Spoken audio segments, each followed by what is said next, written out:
Hi, welcome. On this video, I'm going to be again continuing the socialization exercise with Polly in a helper role. My last video, I had both Bella and Puddles out, just hanging out here near me, with me sitting in the chair and then in down positions. And again, beginning to rebuild the bridge as it relates to connecting with other dogs the right way as a follow-up.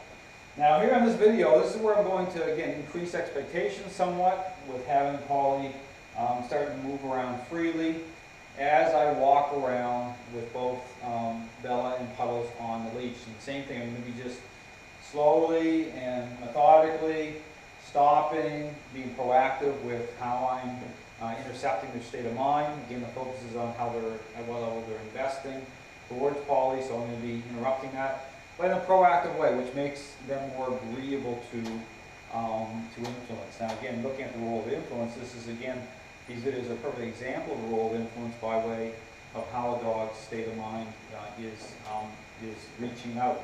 Okay, so just like think about my selfish child example, I use that often in my videos. Once it's dealing with the selfish child, their thinking process changes, okay? They're filtering everything differently.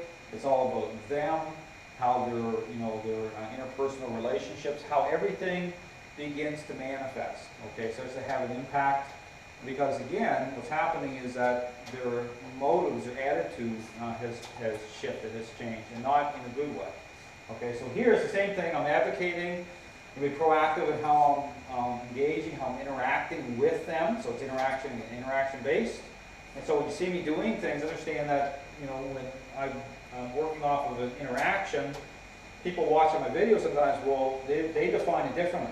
They want to motivate the dog, but again, this is something that people really have to apply critical thinking regarding the free will of a dog that has gained a level of control. When you motivate that way, think about it. Just like the selfish child, free will of the child based on a parenting style, and what does that represent? Where does that intersect? Where does parental influence in terms of interacting with, where's the intersect point? And see, this is the problem with these trainers, is that they don't know. Okay, they're assuming things, so that's why it's a contradiction, because one time they're talking about motivating a dog, and then another thing they're using correction, what they define as corrections, influence. So it's all over the place because that line isn't established.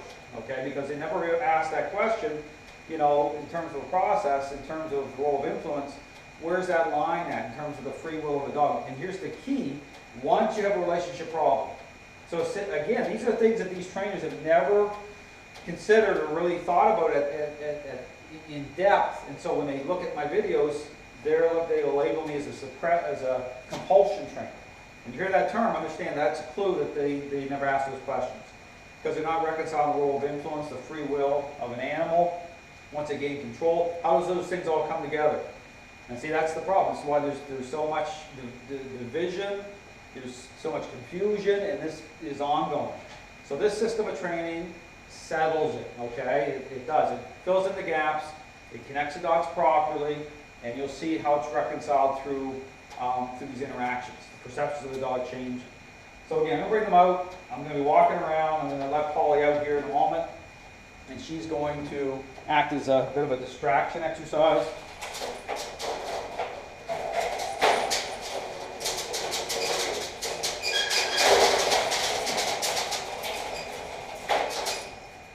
Again, same thing. You bring them out.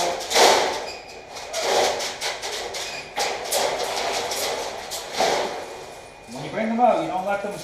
Same thing, don't let them rush by you right away. You want to start to gain control and advocate having them even go into a sit position right away. So whenever you make contact with the dog, you can't see this on video, but you'll see them in a second, but when I bring them out of the crates, okay, I'm advocating right away to have them begin to halt their mind, okay, begin to advocate with how you're interacting with them. So again, control.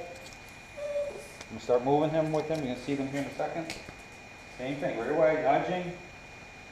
Same as the last time, getting them going into a sit position. And move. little bit. Bella needs to sit. Again, when you do this, take your time. I mean, make the adjustments when you come out, adjust the collars if you need to, and then start to move forward from there. But it's all about control. Again, just take your time. There's no rush in this type of exercise because, again, it's very intentional. It's like almost like a one-step method, so I typically advocate you can go a little faster or further as things come together, as the perceptions change. We want to start off just like one step, repeat. You want like a hard stop. You want to halt your mind. One step. Now, as I pass by here, I'm going to call you out of her crate in a second. Same thing with Puddles here. I want her to go to sit. I'll take one more step and I'll let her out in a second. I'll let her out. Same thing right away. See what I'm doing here? I'm intercepting. Puddles going to nudge to go over herself. I'm intercepting. I didn't want Bella to make comment. See, she's turning around looking here. I'm going to interrupt that because what I'm saying is, hey, I'm in control. Polly's moving around here. She's just checking things out. So I'm not putting much expectation on her. Other than I just want her to be in the general area here. She can come over and kind of check things out a little bit. Polly, hey, Polly, hey, come on. So I don't want her to get too close yet. Not that I expect anything bad to happen, because I don't. Just I'm focused on them. I want them to connect as followers. So they're not really right there yet. So since she's working, see, this is an example. She's working off of me. She's looking to me for direction. And so she's coming over a little bit here, but I'm just like moving her out of the way a little bit here because I'm just using her. But she's relaxed. I mean, she's like, I don't care. Dale's doing his thing here. I'll come over if he wants me to. I'm going to sniff around here and just be a dog. Be a follower dog. I want to clarify that. Be a follower dog. And but again, she's tuned into me though. That's the difference, is that she's still responsive. She's moving around here, but she's very responsive to what I want. If I give her some sort of direction here. And she's coming up behind him, which is great. It's almost like she's used to that, because you watch some of the other videos, I encourage her to come up behind here a little bit, and not to play the role of an agitator, just kind of hang out as a normal dog, and with them just kind of relaxing. I just want them to relax. I don't want, in this video, I don't want them to pay her any mind yet. You know, this isn't about them playing and interacting with her. This is about me as a pivot point in the middle. Polly, come here. And with her kind of, now encourage her to come over a little bit. Now, so notice I'm tapping the leash a little bit. As they're investing in her, I just want them to be relaxed. I don't want them to pay her too much concern. Even right here, see Puddles here, I'll tap her leash a little bit. Bella, I'm going to do the same thing, little tapping. So multitask here. This is the picture of how you want this to happen with multiple dogs when they're ready. And Polly's just sitting there. She's just relaxed. You know, she knows I have control here. Same thing, I'll move forward here, stopping them, back into the sits. This is just a, you know, it's the same interaction over and over again, okay? This is just about relationship, me advocating, she's hanging out, and I'm connecting this way, because this is about me fading in. Because again, when you get off leash with the dogs, and you do this the right way, advocate properly through the leashes, then, you know, it's a cakewalk. Okay, because then you've established it. So the leashes consist of like 95% of what I do. The 5% when dogs get off leash, well, it's already a done deal.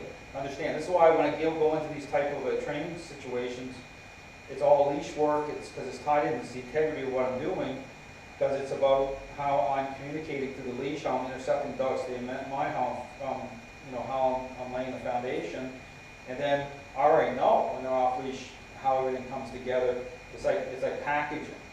This is why commands as well will start to come online too at a certain point once the perception has changed. Polly, come here. So I was going to encourage you to come a little closer. Come on over, Polly. Polly, come here. Polly, come here. I encourage you to come through here. And she's sitting here. Same thing. You see, notice here, Puddles wants to connect. I'm just tapping because I'm saying, hey, Polly's like, no big deal. And she's like, I don't want to, you know, I'm just going to go my own way and I'm checking with something else. Because she's, like I said, that's what you want. She just doesn't care, but she's responsive to me. Responsive to me. Same thing. So I'm going to move forward here a little bit. Again, Puddles here, same thing. He wants to tell, but it's not really like saying they're not ready. Even Bella here, same thing. I'm tapping her. Now here's the thing, same thing with Bella. See, I'll move her out of that a little bit. Same thing, I want her to just understand, hey, I'm in control. I don't want any foolishness. So they're doing really well. The whole point of this exercise is to begin to, again, when you think about going off leash, the more kind of normal picture, enjoy your dogs, but control, make sure that you're faded in the right way. It comes through the leash method, okay? It comes through how you're interacting with both dogs. And then you start to, the walls come down, leashes can go away, crates can go away. But again, this is the pathway to do that, okay? It's through a very specific interaction-based methodology that changes the perceptions of dogs, from dog to human, dog to owner. And then from there, he branches out. Okay, this is where you can increase expectations. So again, they're doing really, really well. This just continues to move forward.